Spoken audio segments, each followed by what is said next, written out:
What is up, guys? And welcome to the first official J and J Sports Talk. I am Jared, And I'm Jalen. and holy cow, has this been a process? We've been trying to put together this first episode for like a solid 2 weeks, and we've been testing a bunch of different things. Originally, we had a lot of big picture type stuff, and it just didn't really make sense. Figured that it just wasn't gonna make sense for us or for as far as the viewer. We were trying to like put together a giant like hour and a half long show, or just like, nobody's really gonna sit here and listen to an hour and a half long thing. So I figured that we'd just break it down in small little increments, and simple was the best way to go. So if you're hearing this, then it finally worked out, which hopefully it does, and I'm excited. True. So, with that being said, let's begin the first episode, which is on Game 4 of the NBA Finals between the Los Angeles Lakers and the Miami Heat last night. So, first thoughts. Why don't you take it away, Jalen? In my opinion, this probably was the best game in the series so far. I mean, looking at the box. In terms of closeness, or like just because Both. to me, I don't know. Like I kind of just felt, like especially in that first half, like it just didn't seem like LeBron or AD was doing much. It just really wasn't the best performance. I mean, I don't know, but that's just my take on it. I just feel like competitive wise, I mean, yeah, first half, AD and LeBron, I think each of them only put up 8 points first half. But I mean, like, competitive wise, this was. I mean, yeah, like no, I mean, yeah, 100%. No, I feel that. Yeah, because I mean, the rest of the games were like, I mean, game 1 was a blowout. Game 2 was practically a blowout, even though they only won by 10, but it was basically a blowout the whole game. Jimmy Butler, Jimmy Buckets was game 3. Yeah. I mean, 100%. So, I mean, game 4, yeah, I mean, Lakers started off a little slow, but second half, it was a really good game. It came down to the wire. Some clutch free throws by LeBron, clutch shots by Kentavious Caldwell-Pope. So, like, in my opinion, this was like the best game, not the series. Yeah. Nah, I mean, I'm not even gonna lie. I'm gonna let you take a lot of this stuff because your boy is in school, and I was extremely tired. And with school, I just wasn't 100% locked in. But no, I mean, when I was watching and stuff like that, it definitely, I agree with you. It was a very close game, and there just was some good competitive. Finally, kind of felt like an NBA Finals type game. Unlike the other games where it just was like, okay, either a blowout or kind of just a big performance from like AKA Jimmy Butler in game 3. Yeah, so, I mean, the first half, like we said, AD and LeBron started off a little slow because the Heat was running a good zone. That was actually affecting them. LeBron, I think he had like 4 turnovers in the first half. Same thing with like game 3 when they was getting to LeBron, making him do all those turnovers. So the Heat was playing really, really good defense in the first half.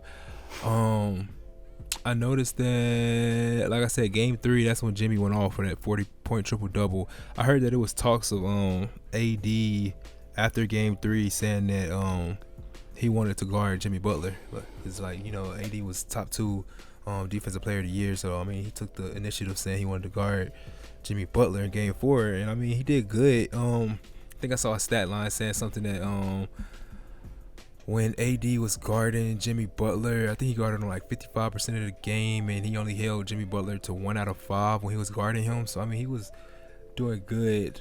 A reason I think he was doing good was because Jimmy Butler was just not taking a 3. I mean, AD was he's a good perimeter defender, but he was like leaving the 3 open. He was basically holding Jimmy Butler from driving to the paint like he was doing game 3, but Jimmy just would not take that 3. I think he only took 3 threes game 4 and missed all of them.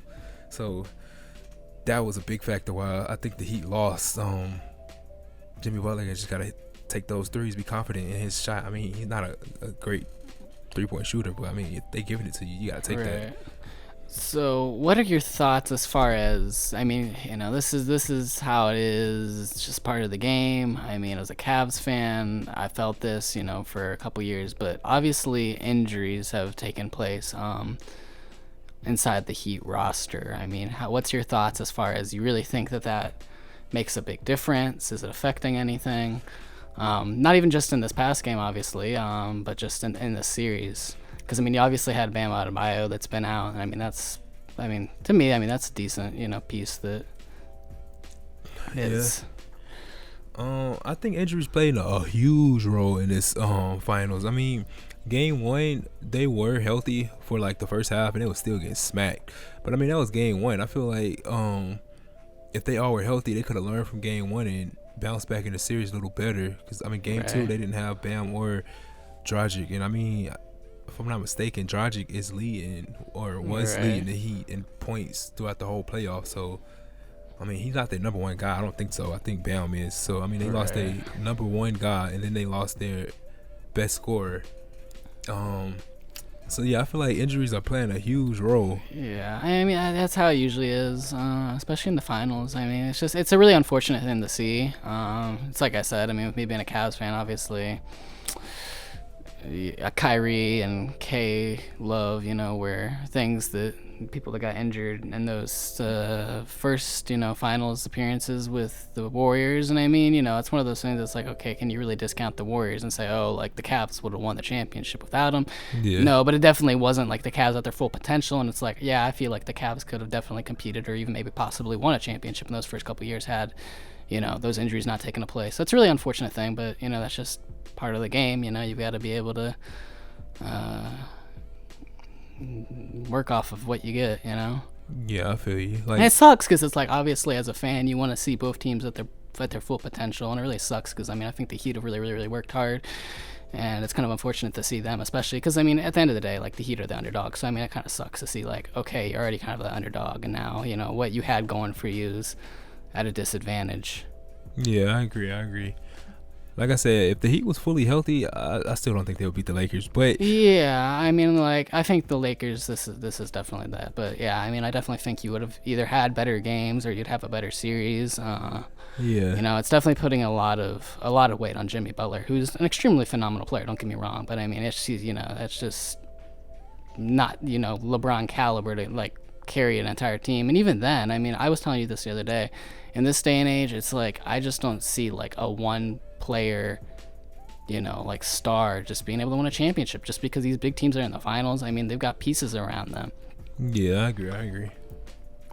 So it's just like it's gonna. But Jimmy Butler stepped up in Game 3, and I definitely think from being behind, I think the next game, I think Jimmy Butler is gonna kind of try to start taking that mindset of like, okay, I really gotta try to carry, because that's just their last hope type thing. Yeah, I see. I think the Heat will win the next game, but I think it's gonna be all over in Game 6. Yeah. No, I agree with that. I think the Heat will kind of push for it, but if it doesn't end this next game, the Game 6, yeah, 100%. The Lakers are getting their 17th championship in franchise history. LeBron's gonna get another chip.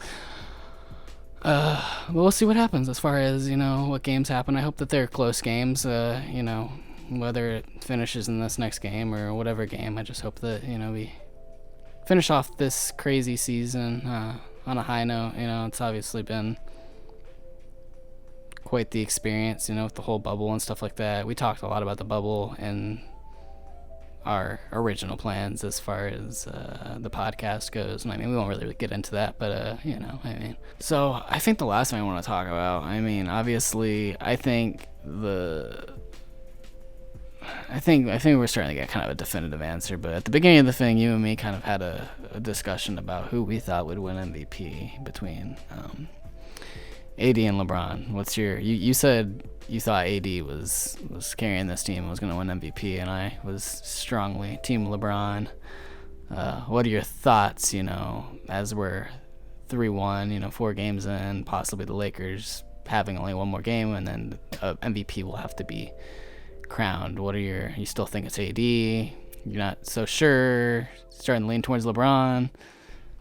If it came down to actual, like, bigger buckets, who, like, in my opinion, was the go-getter for buckets, I give it to AD, because he's been whole finals. Clutch. They He was a needed big a fan, bucket. Yeah, they needed a bucket. AD was the guy to get that bucket. But if we just going off of stats, then I got to give LeBron. Yeah. I mean, I don't know, especially after these couple games, but I mean, this is even what I told people, you know, and I told you this. I was like, both of them contribute a huge part, you know. They both mix just very, very well together. It almost kind of sucks. It's almost like you kind of wish that you could, like, give them both the MVP, you know, because I feel like them as a duo is, like, that MVP performance. I mean, don't get me wrong, like, they're both, like, you know, studs, but it's just that combined, like, togetherness that I think is just, like, truly an MVP performance. But obviously you got to give it to one person. I think I'm still standing by LeBron, but, you know, and just of how, like, you know, usually the MVP gets crowned, you know, who did the most, quote unquote, statistically speaking. But no, I mean, I agree with you. Like, AD has had some huge pivotal clutch moments, and, you know, that could be enough, you know, for quote unquote you to say this is the MVP performance, because that's, you know, this is the dude that kind of did what was quote unquote needed, you know, to put them in this position. Either way, I mean, you know, even when we had this quote unquote debate, I mean, I've even told you I've got the utmost respect for Anthony Davis. Both are great, you know. I could see it going either way, honestly. I mean, now that I think about it a little bit more, I don't know. I think AD could surprisingly get it, because I was thinking about the that series with the Warriors and the Cavs when Iggy got it. I mean, it's not so much that who was the statistical, you know, runner. It was who was the pivotal difference. Who was the person that yeah, you know. Because I mean, yeah, that series, Steph, in my opinion, played the best on the court. But I mean, Iggy had those big moments that defined that series, so I could see AD possibly getting it with the stuff he's been doing. Because I mean, he had pivotal blocks that was needed, game winner in game 2. Oh no, that was last playoffs. Last series. I was thinking about the Nuggets, but anyways, just a bunch of clutch shots and needed shots that AD been putting up. I think the other night he only missed like three baskets the whole game. So I mean, if they going off of that, then I can see AD winning it. Right. No, I mean, I agree with that statement wholeheartedly. Because that does, you're right. I mean, that makes sense. You know, you should reward the person that, you know, made that quote unquote MVP performance that really made the difference in the series. I mean, you know, it's kind of hard to, like, really put anybody over LeBron when you think, like, in terms of, like, oh, who, you know. But, hey, you know, I could go either way. I really don't know. It's just really a matter of, and obviously you still got a game. If anything, if AD was to get shot down, I think was it the game 2 performance that might affect him? Or was it game 3? One of the games. It was either game 2 or game 3. His performance in game 3, I think, if anything, might be what might have shifted the tables towards LeBron. But we'll see. Still got another game, or up to 3.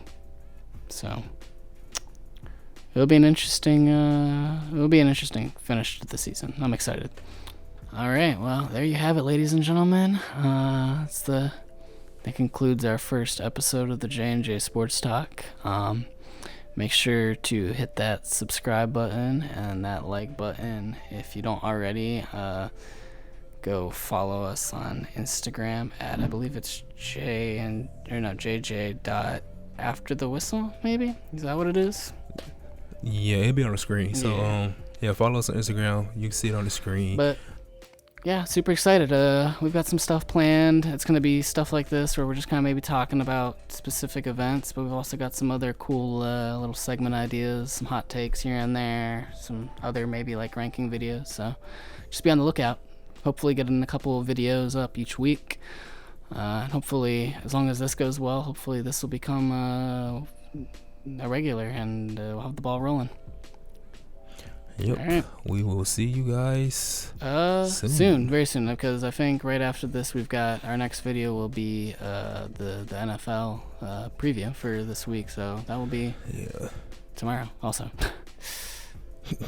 I have 2 videos out today. On that note, Deuces. See ya. Signing off.